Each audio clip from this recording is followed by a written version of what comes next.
for you to reconvene. This House is suspended.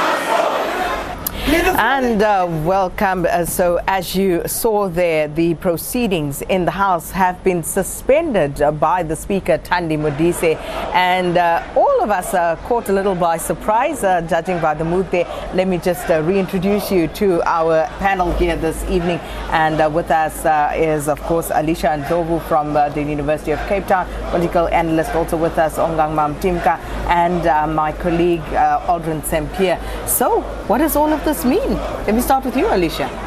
I'm feeling exhausted just watching this. I think it's unfair. We need to listen to the president speak so we can hold him to account. I think it goes back again to the democracy and the governance system that we have, is that without him speaking, we have no right to point a finger.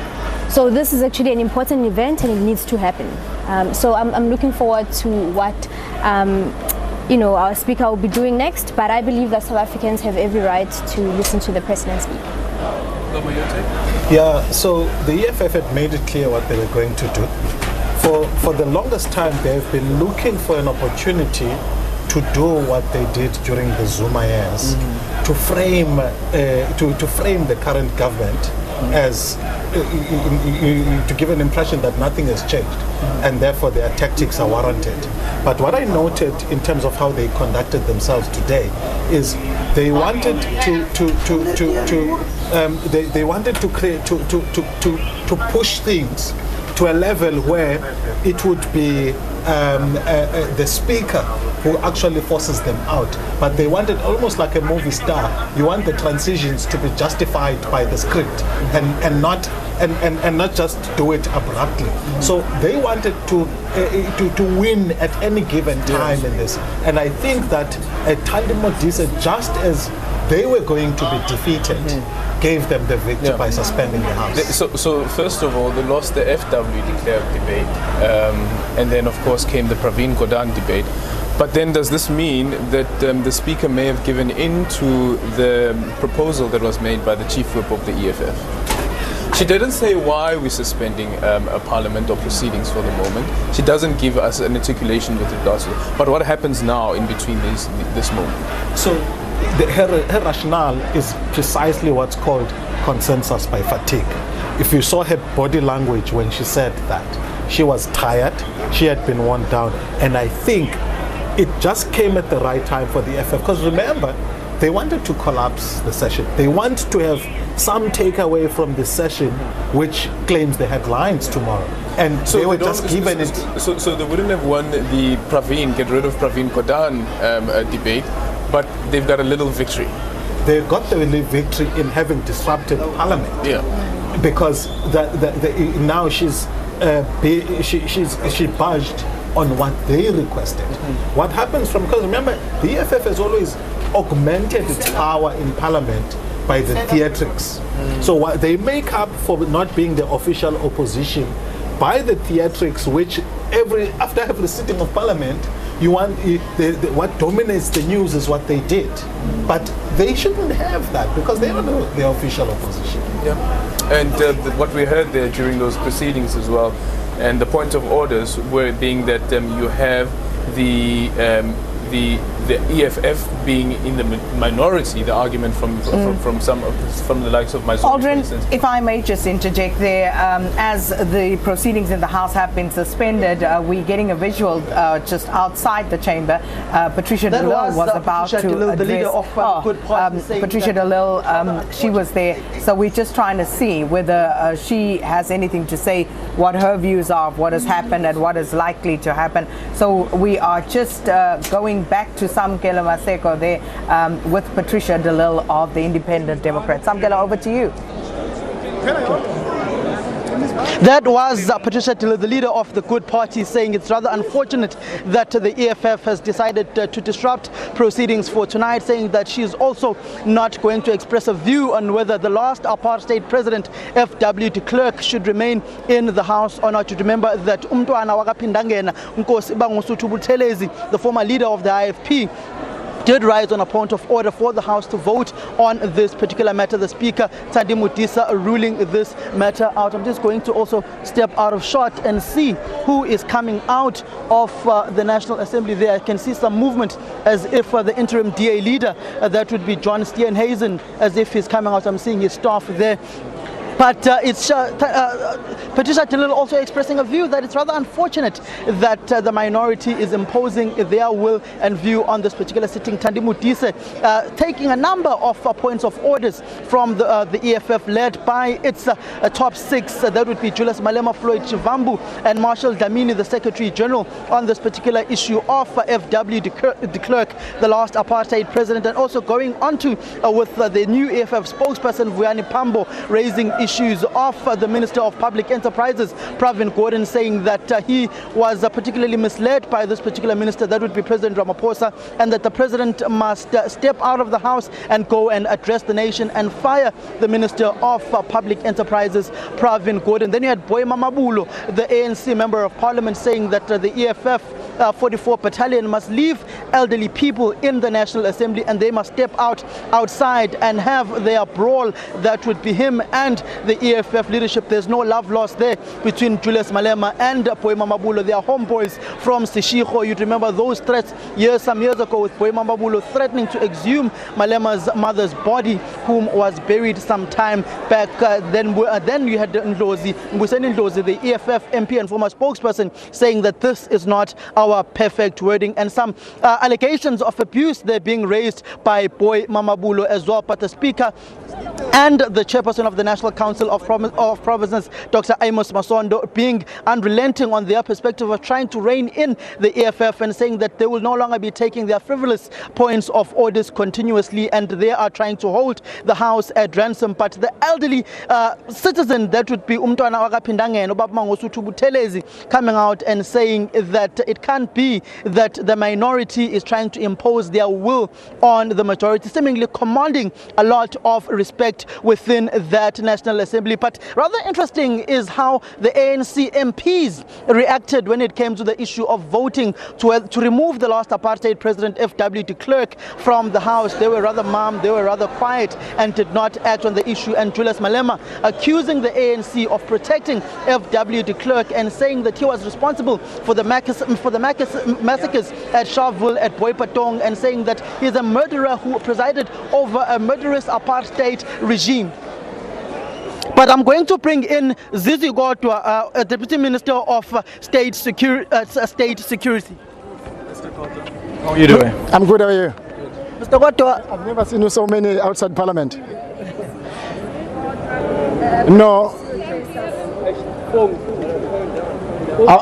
I've been requested on behalf of the cluster of ministers, on behalf of the government communications, that as we anticipated, because this disruption was declared a week or weeks ago, we knew about it and we knew what has caused or what was the plan about. Firstly, is that the plan was to disrupt, to use the name of Pravin Gordhan, the minister, as a scapegoat of some of the issues, because Minister Pravin Gordhan has been at the forefront of a fight against corruption, malfeasance and state capture. So the attack on him, we know exactly where it comes from. It can only come from those who have something to hide in terms of corruption and malfeasance. And he's here tonight, he's going nowhere. Mr. de Klerk, a former president and a former deputy president of the Republic, is here tonight, is going nowhere. But of course, this drama you see inside here is something that we knew it was planned, not because people have got nothing to say, but they want to deny millions of South Africans who listen, who hoping that they want to hear the president. Some of them don't have water, some of them they don't have electricity, many of young people are unemployed. They desperately, they desire, they are yearning tonight to hear from their president, because they're looking to their president to inspire hope, to address their inspirations. So the infringement of rights of millions of South Africans who are supposed to be listening to the president tonight, it is a constitutional right of them to listen to the president. This sitting will continue however much it takes, but the president shall address the nation tonight, even if it means morning hours, shall address. But of course, the presiding officer's adherence to rules was important, that you allow each member of parliament to say whatever they've said. When we come back, as the presiding officers have adjourned and suspended the proceeding for a few minutes, we shall go back, we'll proceed with the State of the Nation address. The President of the Republic, President Ramaphosa, will continue to deliver his State of the Nation address tonight. Mr. Gotwa, what informs the ANC to say that you are not removing a former and the last apartheid president and former deputy president? Of the ANC and speaking on behalf of government. What are you telling us is that it's intervening? Why are you addressing this? I'm not here as a deputy minister. There's a clusters of ministers. What are you here assessing? I'm here on behalf of government. What is decided is that in government there are clusters, including the cluster of communication.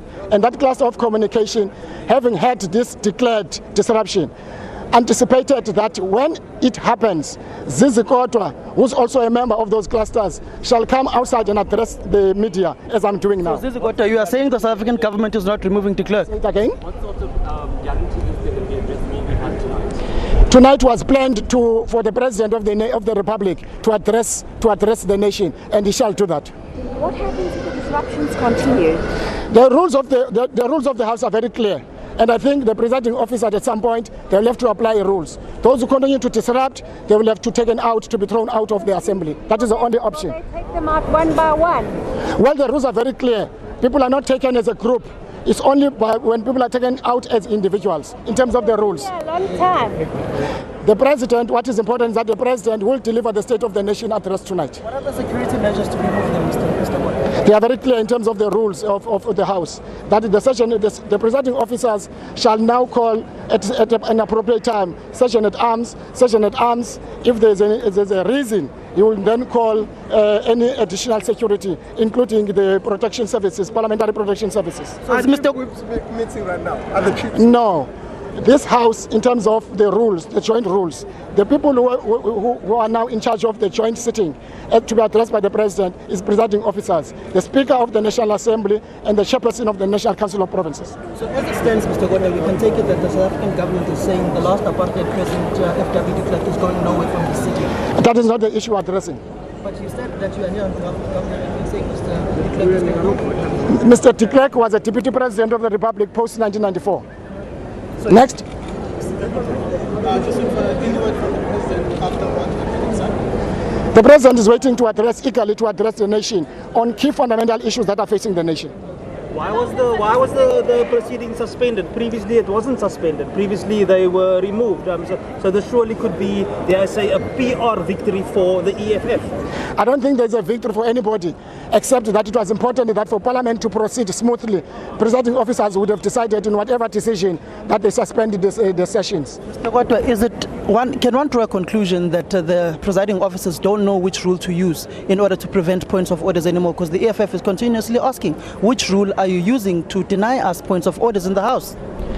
Is that what they are researching right now? I can only speak on behalf of why I came here for, not on behalf of the presiding officers. In appropriate time, the presiding officers, independent, they will come and address you on the questions why, for example, they've decided and allow the session of disruption to take more than an hour. Secondly, to suspend the session as they did. But secondly, which rules they relied on to take certain decisions. How long can the suspension take? It's only presiding officers who will decide. Are the political parties inside having caucuses as well on this matter? There are no caucuses because this is not a chamber of political parties.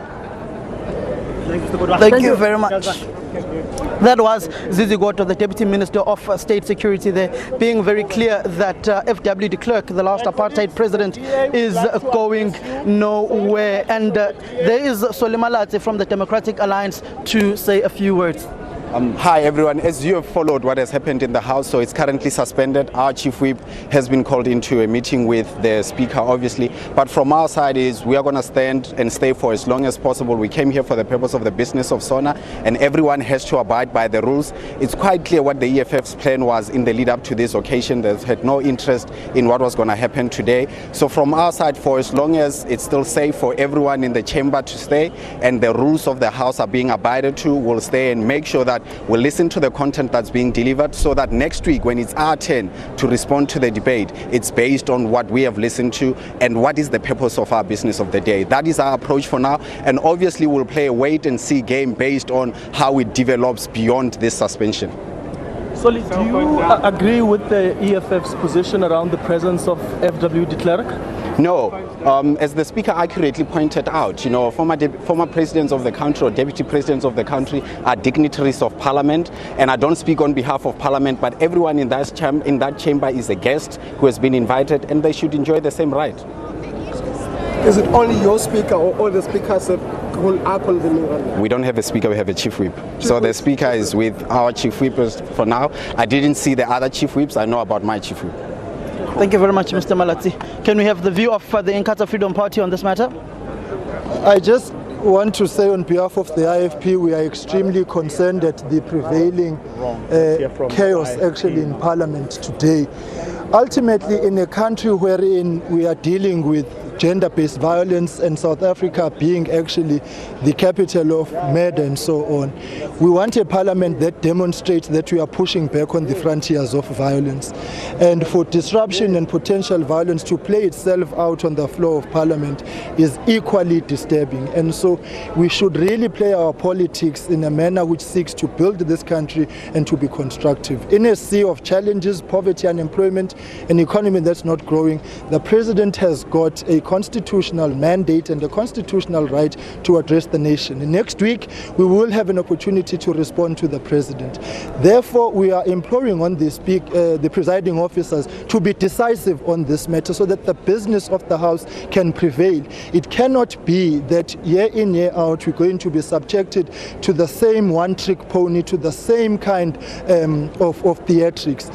In conclusion, if there are matters around the Minister of Public Enterprises, the EFF is welcome to submit a motion, but it cannot bring it up on the floor and then we can debate it. So there are issues if they feel they are valid and because they know that the route and the avenue they are taking now is not going to result in the kind of outcome that they want. So we are being subjected really to an unnecessary ploy of cheap politicking at the expense of the national interest, and the presiding officers must in fact effect the rules so that the business of the House can proceed. We are here to listen, and we will definitely deal with the President Sona next week, and hope that today he's going to actually take the country into confidence about the serious plans that are necessary. For once, let's put this country first. Are you calling for the EFF to be removed from the National Assembly? We are calling on the presiding officers to implement the rules. What are those rules? And you're saying they must be decisive. How must they be decisive? Well, I mean, we have had a long-winded thing here of points of order, points of order, a violation of the rules. People know that if a decision has been made by the presiding officers, how do you take it up? If we cannot be rules-based in Parliament, we can't be rules-based in society. So the bottom line is that rules are rules, and sometimes, yes, they're not nice. Sometimes the determinations are not nice. But at the end of the day, what comes first? Is it our cheap politics or the national interest? The people out there who don't have jobs and an economy that's not growing. So as far as the IFP is concerned, what has happened tonight is yet again another disappointment.